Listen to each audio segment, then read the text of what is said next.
राजधानी विपुल परिमाण cough syrup जबत होइছে 1680 बोतल कफ सिरप जबत करिछि कमिशनरेट पुलिस। एही घटनारे दुई जन को बांधिछि पुलिस। कम दर रे किणी निशा पाई चढ़ा दर रे बिकुथले एही बेपारी।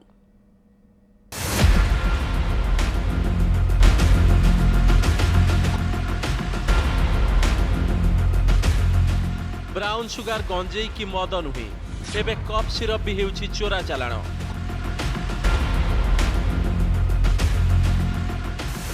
निशा पाई व्यवहार हेउछि कफ सिरप जहाको खाइले ना पाटी गंध हेबो ना निशा खाइछ बोली केही जानि परिबे।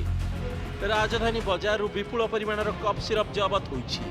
1680 बोतल कफ सिरप जबत करिछि नयापल्ली थाना पुलिस।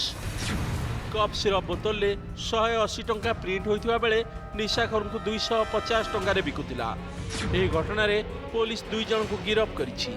से माने हेले गाड़कण महिमानगर रो जगन्नाथ जेना और सालिया सही एकाम्र बस्ती रो अनिल नायक। बाहर राज्यरू बिना कागजपत्र रे कप सिरप आनी राजधानी बजार रे चढ़ा दर रे बिकुतिले एही दुई अभियुक्त। तथ्य आधार रे आमे नयापल्ली केस नंबर 24 डेटेड 17 जनवरी 2024 under section 21B NDPS act रे गोटे केस रुजु करथुलु एवं एही केस आधार रे एवं जहाँ तथ्य आमे हासिल करथुलु से आधार रे आमे जगन जेना एवं अनिल कुमार नायक नामक दुई जन व्यक्ति को गिरफ्त करियछु एवं तांकर पोजिशन रु 1680 बोतल विनसेराक्स कफ सिरप जहार परिमाण होछि 168 लिटर ताको आमे जब्त करछु। एही ब्रांड रो कप सिरप बिक्री करिबा पई डाक्टर का प्रेस्क्रिप्शन दरकार।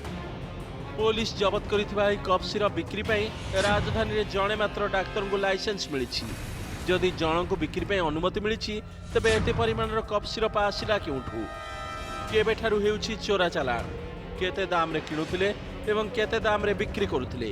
एही रैकेट रो चेर केउ पर्यंत लंबिछि तार छानबीन करूछि कमिशनरेट पुलिस। जेहेतु ताको पाखरे कोनोसी कागज पत्र नथिला यार चालान पाई किंबा कोनोसी ऑथराइजेशन सर्टिफिकेट नथिला सेति पाई ताको विरुद्ध रे केस रुजु होइछि एवं समाने गिरफ होइछि।